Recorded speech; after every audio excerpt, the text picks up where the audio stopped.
अब हम आपको बताते हैं मधुमिता शुक्ला की हत्या के बाद क्या हुआ। डायरी मिली थी। डायरी में लिखे कुछ शब्द थे जो अब सबूत बन चुके थे। कविताओं में प्यार लिखने वाली मधुमिता ने शायद सोचा भी नहीं था कि एक दिन उसी कलम से उसका कातिल बेनकाब होगा। जी हां, पुलिस के लिए यह मामला पहले एक साधारण हत्या जैसा लग रहा था, लेकिन जब उस कमरे में एक मोबाइल फोन और एक डायरी बरामद हुई तो पूरी कहानी ने मोड़ ले लिया। कवयित्री मधुमिता शुक्ला की जिंदगी का वो कोना अब खुलने लगा था जो अब तक दुनिया से छिपा था। मधुमिता की डायरी में दर्ज हर पन्ना एक राज था और मोबाइल के हर मैसेज में छिपा था किसी सियासी चेहरे का नाम। नंबरों की लिस्ट देखकर पुलिस की आंखें फटी रह गई। मंत्रियों से लेकर विधायकों तक और अफसरों से लेकर नेताओं तक हर कोई उस फोन बुक में मौजूद था। कोई अछूता नहीं रह गया था। इतना ही नहीं, यही वो पल था जब पुलिस को एहसास हुआ कि यह हत्या महज एक जुर्म नहीं बल्कि सियासत और इश्क का संगम है, जिसने दांव पर लगी थी एक कवयित्री की जान और एक मंत्री की इज्जत। शायद यही वजह थी कि डायरी के इस पन्ने ने इस पूरे हत्याकांड को खोलकर रख दिया।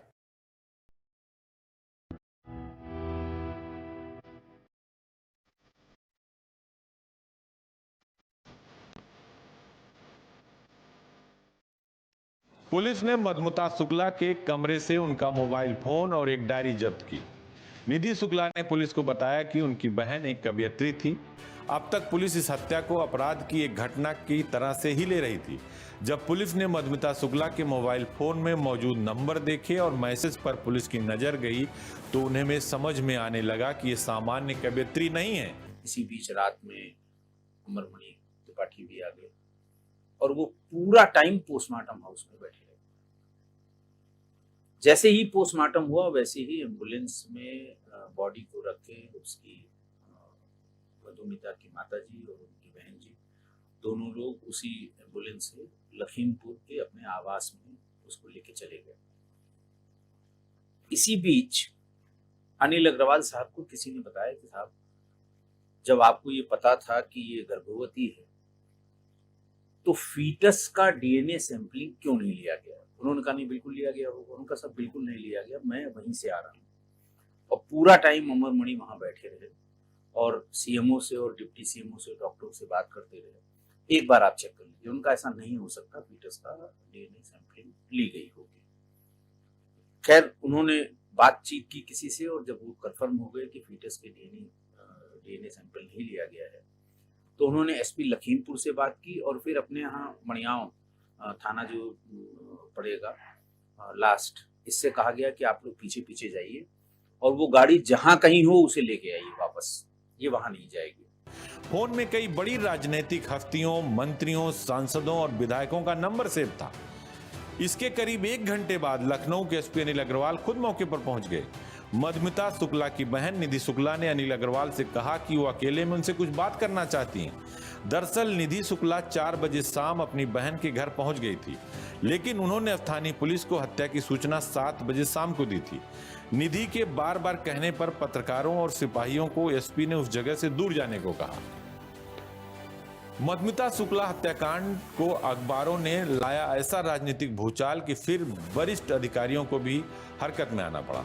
वरिष्ठ अधिकारियों को निधि शुक्ला ने बताया कि उनकी बहन यानी मधुमिता शुक्ला गर्भवती थी और उनके गर्भ में उत्तर प्रदेश सरकार के मंत्री अमरमणि त्रिपाठी का बच्चा था।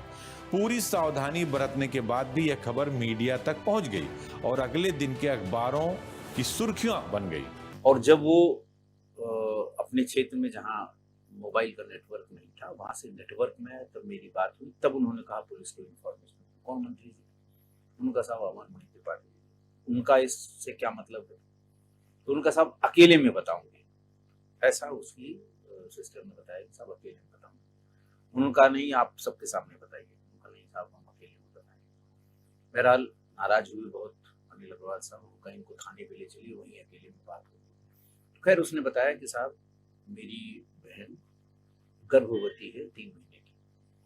डेड बॉडी हमने भी देखी थी, एसएसपी साहब ने भी देखी थी, सत्येंद्रजीत सिंह साहब ने देखी थी, महिला थाने की महिला सब इंस्पेक्टर हम लोगों ने, लेकिन प्राइमा फेसी हम लोग ये जज नहीं कर पाए कि ये बच्ची जो है, ये लड़की गर्भवती तो खैर एक बार फिर से भेजा गया तो उन्होंने बताया कि हाँ साहब ये गर्भवती है और 3 महीने का या 4 महीने का गर्भ था उसका।